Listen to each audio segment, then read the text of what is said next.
Welcome back to another episode of the Van and Dad Pod. I'm Van.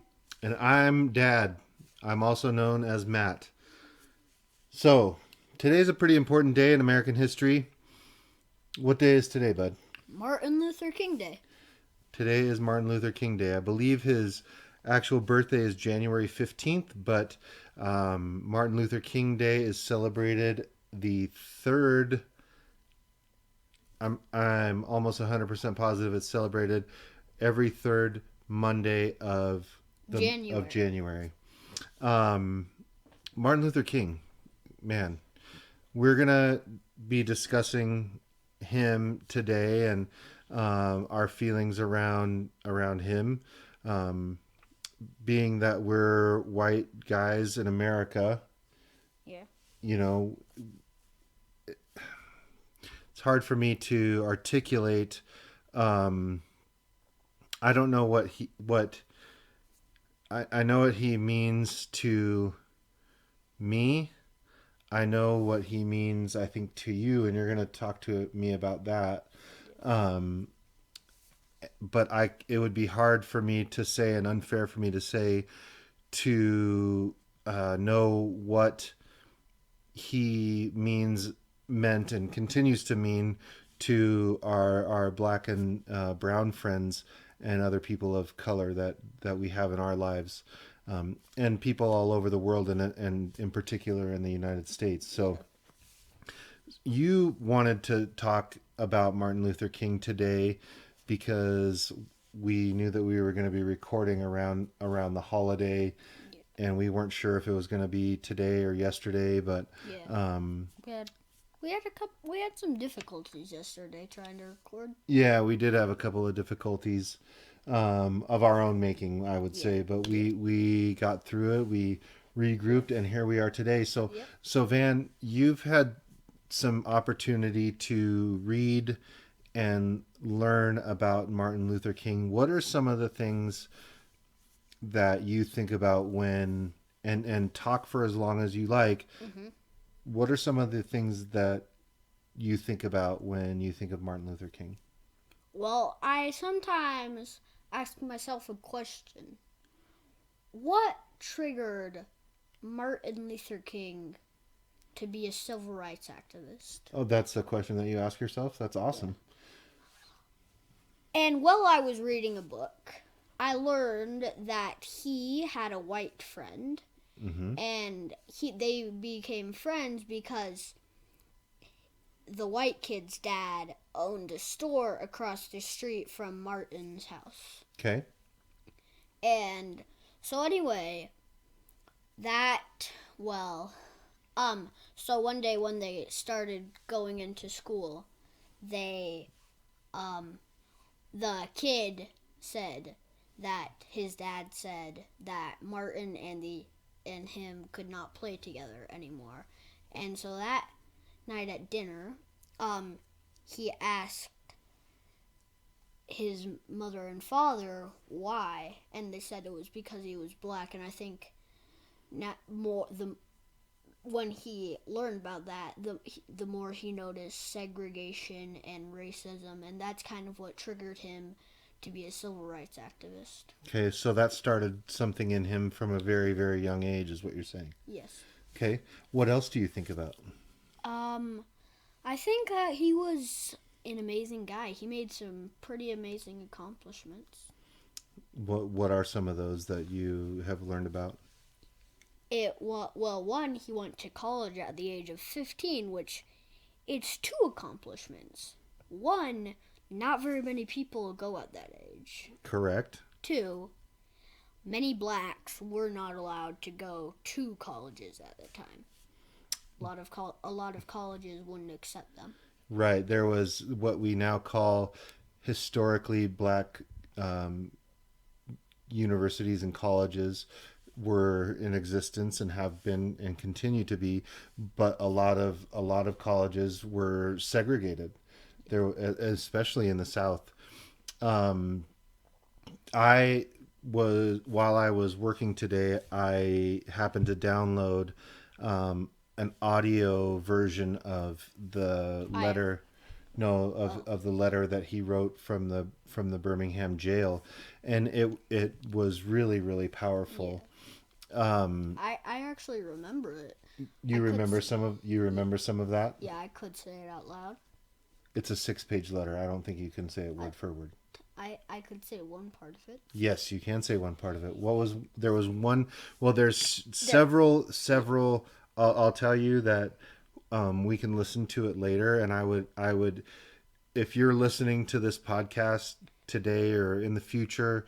yeah. Um, We could give you a link to it. no, we're not going to give a link, but I would recommend that you go and either read the letter in its entirety, or you can do what I did, and you can download an Audible or audio version of it where someone's reading it.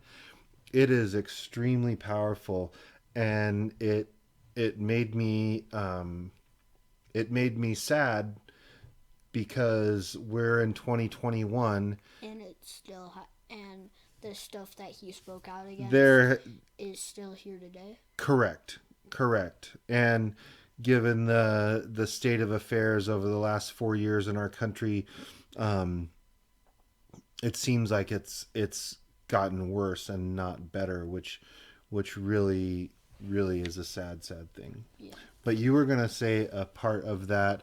There's a very very famous quote yeah, to that a very famous quote in that letter. What is that quote?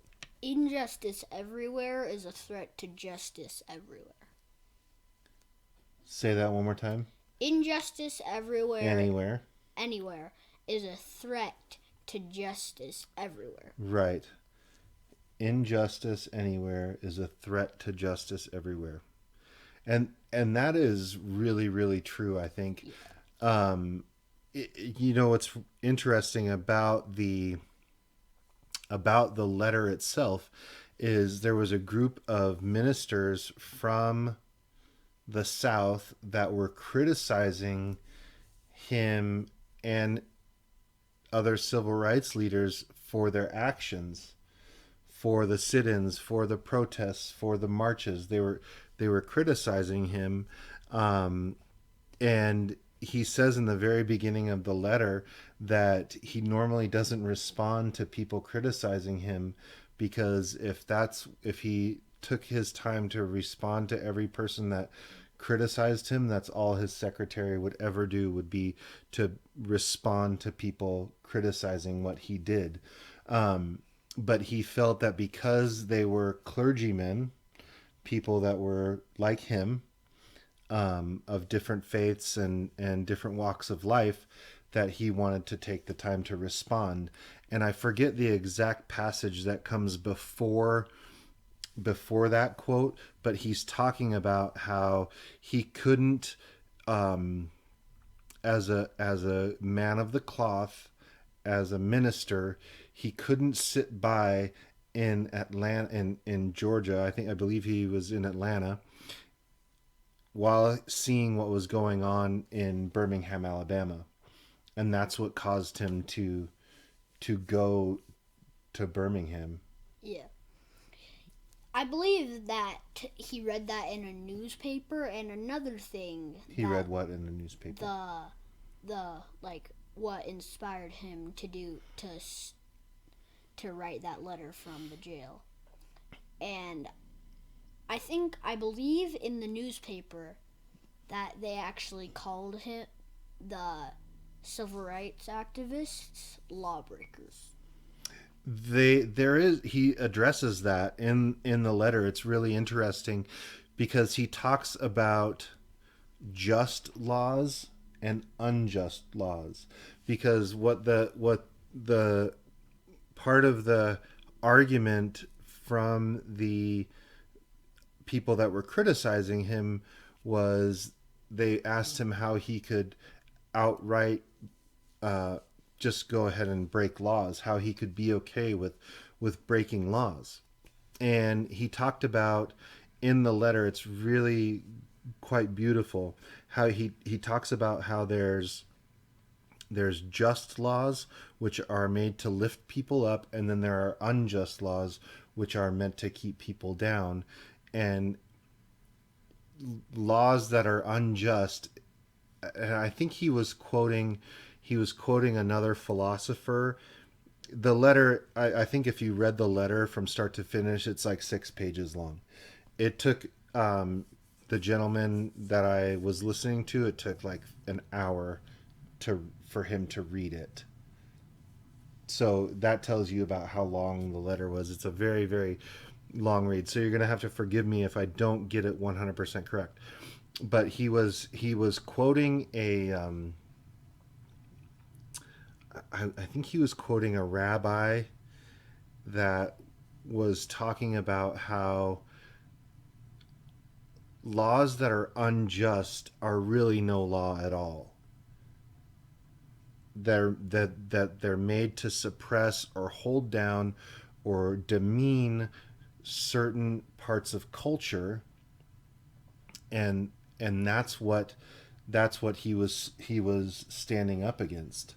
And from what I understand of the I tried to listen to it like every time I was getting in and out of the car. I just popped it back on, and so I felt like I got a fair understanding. But he was willing to lose everything, friends, family, you name it. He was willing to stand up for what he thought was right, and he really put everything on the line, which is unbelievably Yeah. admirable. Yeah, he put his life on the line even. He did, and ultimately ended up losing his life Yeah.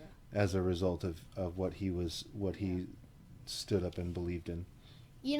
There's only two other people in history who get their own holiday, and they have to share it. So Martin Luther King must have had to be a pretty awesome guy to get his own holiday that he doesn't have to share with anyone. I think that he is a pretty awesome guy. He was, and I think his teachings still you still see his teachings today. Um, he had a process for how he wanted to affect change, um, and he followed that process where he saw injustice. He went and tried to affect change um, to get our country to do better. And we still, and the thing that really was hard for me, I don't know necessarily if hard for me is the right word, but the thing that was evident to me is that the fight for equality and civil rights for everyone is so far away from anywhere close to being over. I mean, I don't know if that makes sense how what I just said, but like As in, like, what, victory? there is no victory. There has been none. Yeah. At every turn, when you look at, like, when they talk about systemic racism in our country, or you talk about, you know things, white privilege, and things like that, um, there has been, I mean, it took, you know he was talking about how, um, in the letter he talks about how black people have been here since the beginning, since before the Declaration of Independence, Yeah. since before the Bill of Rights, since before all of that, black Yeah. people were here. Black people were working in the cotton fields for no wages as slaves, and literally made people rich off the sweat of their own backs.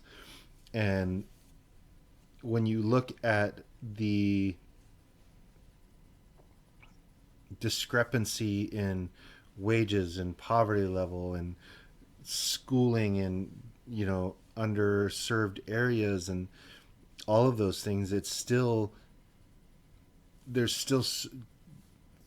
a lot of, I guess, if you look back over history, progress has been made. I won't say a lot of progress has been made. I'm not a student of the entire, civil rights movement, but just looking at understanding what I know and having my eyes continually be opened by um, the more that I read or the more that I listen or the more that I talk to people is that there has been progress, Yeah, but but not. there is still so far Yeah, to go to equality, and it's just kind of sickening. yeah, It's sad for our country. We people like to say that our country is the best country on earth, and yeah. and some things were really good, but when it comes to equality Civil and rights. equal rights for everyone and civil rights for all races, Don't.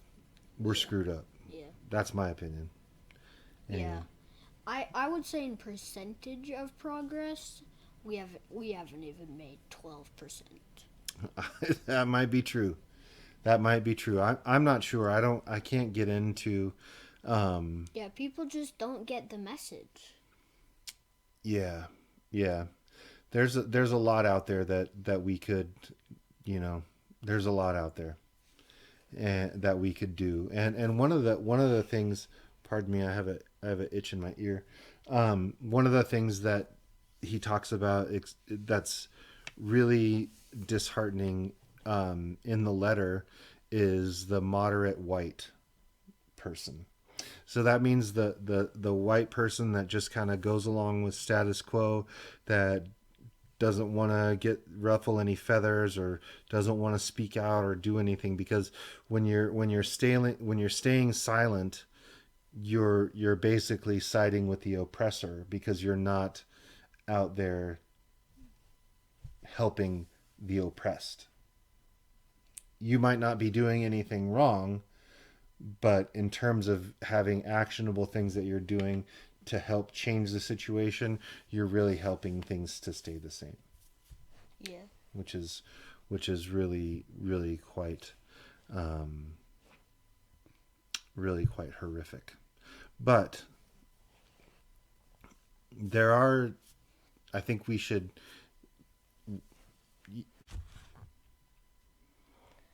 yeah.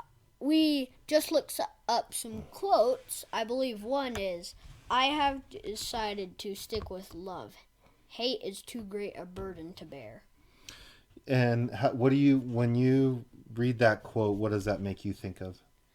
I think it makes me think of like what he fought for and what he chose to fight with.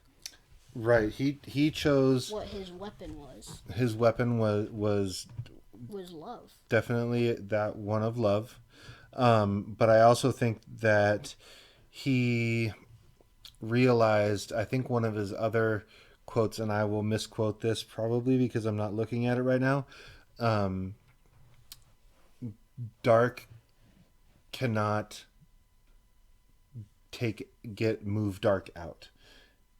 Only light can move dark out. Just as hate cannot move hate out, only love can move hate out. Yeah. And that was one of his biggest things. I think though too, um, he was conflicted because he faced so much opposition, and I don't know. I can only speak for how it would be for me, but at a certain point, I would feel like I could only take so much before I wanted to react in a way that wasn't Peaceful. peaceful. Yeah, that would. But I mean, obviously he was a bigger man than I am, but I think he recognized that in order to actually get things to happen, that he had to do it that way. And so we were there's a great book that will show you at the end. It's for Yeah. young kids, but Yeah. I can tell you as an adult, it educates me as we've read it. um, Yeah. he Martin Luther King talked about how he studied the works of Henry David Thoreau and Gandhi. Mahatma Gandhi. Yeah. Yes, Gandhi. We I he believe what Thoreau taught him was civil disobedience, right, right, which is to change laws, you disobey them, or right. It goes something back like to what that. we were talking Yeah, about earlier yeah, something like about that. unjust laws versus just laws, because even in the letter he talks about that he has no problem and no issue with just laws. And I would agree with that. I think that um, if a law is fair and fairly enforced for everyone, and it's a law that is helpful, then it should be followed.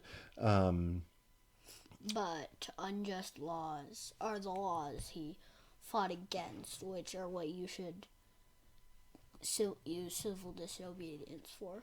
right. So we talk about segregation. So back when the civil rights movement was starting, um, there were separate drinking fountains, separate Yeah, restrooms. yeah, You couldn't sit at lunch counters. Blacks and whites couldn't sit at the same lunch yeah, counter.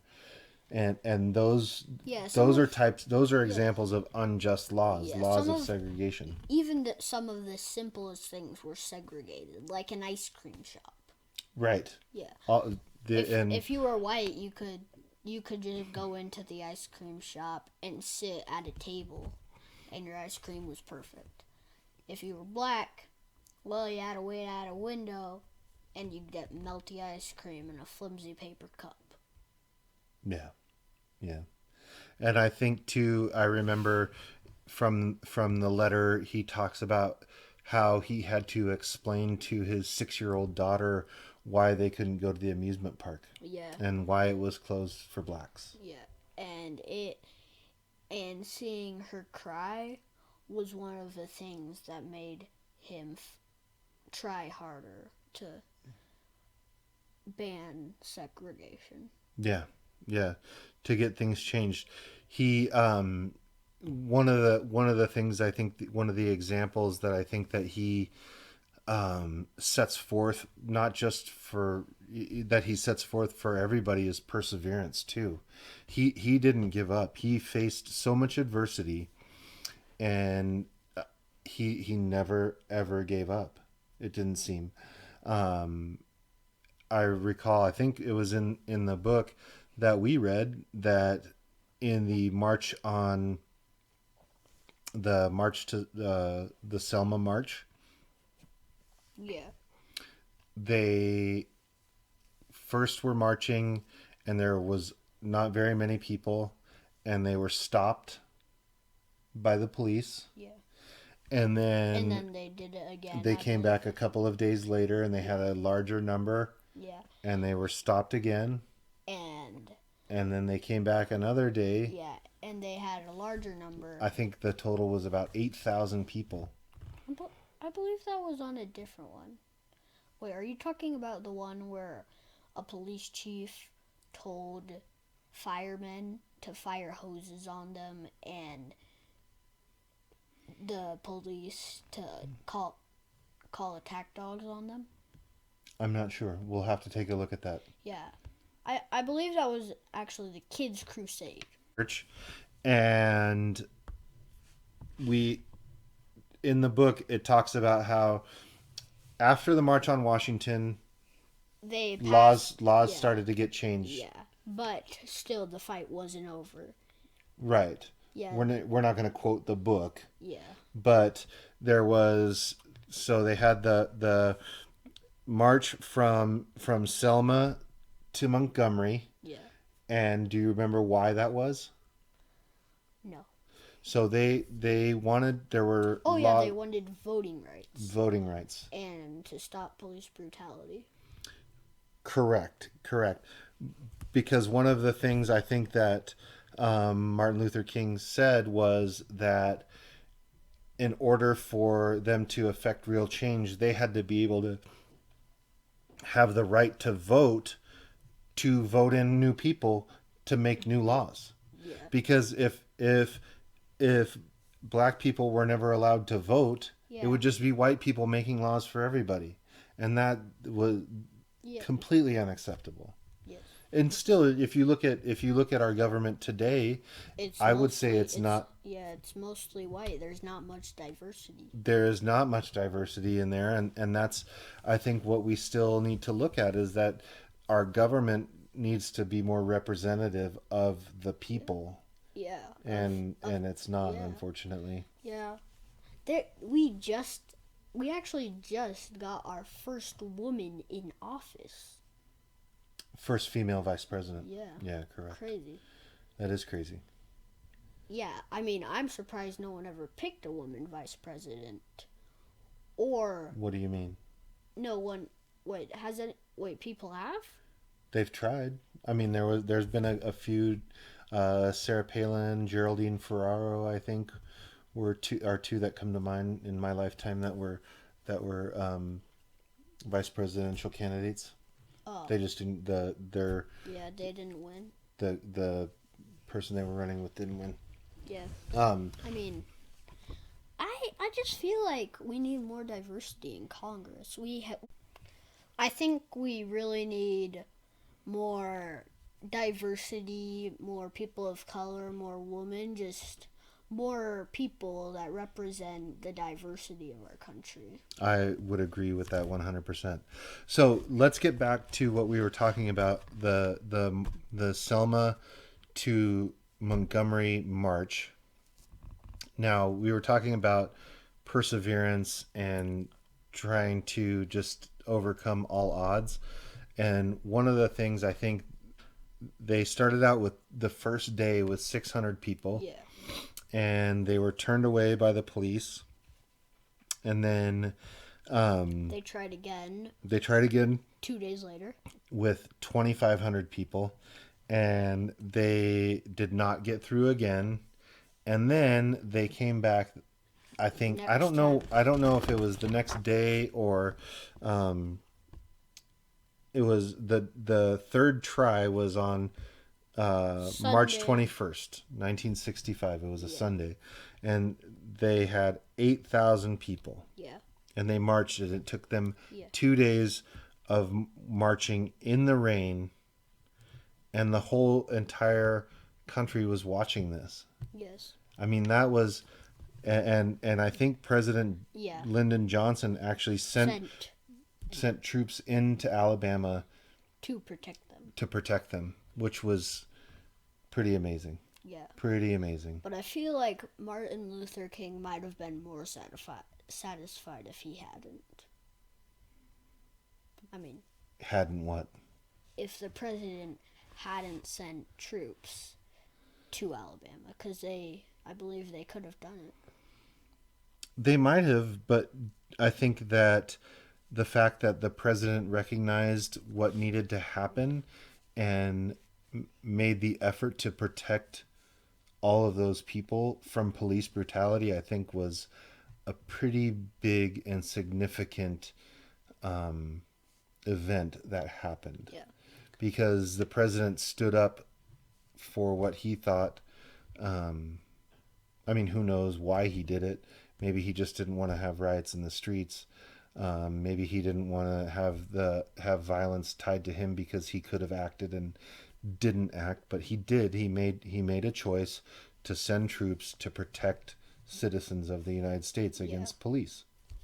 Another thing that was amazing was that people of all races, black, white, Christian, Jewish, they were all standing together for civil rights. Yeah, unity, which we could use a lot more of Yeah. in our country today, don't you think? Yes. Okay. Is there anything else that you wanna talk about Martin Yeah. Luther King? Yeah, I think there was just like one march that I kind of wanted to talk about. I Okay. believe it was called the Children's Crusade. The Children's Crusade. Okay. Yeah. Tell me about that. The first day, the police. Sorry. So there was more than 1,000 kids, some as young as 6 years old, showed up to march. The first day, the police arrested 900 of them. The next day, 2,500 children showed up ready to go to jail. And I believe that it was their finest hour, they say. And the chief of police told the firemen to fire hoses on the kids and the police to call attack dogs on them. And it was one of the moments that stands out, and it helped a lot because the entire country was watching. And when that happened, and that really convinced them that they need to help because they're children. They're just children. Well, and plus you had people it started a movement all across the country in tons and tons of different cities, and they started having these marches everywhere. And so it you know, it spread, and that's a good thing. But I think too that we need to recognize, again, like what we talked about previously, is that when you look at our history of our country, it's very, very unfair. Yeah, our country was, you could say, built on racism.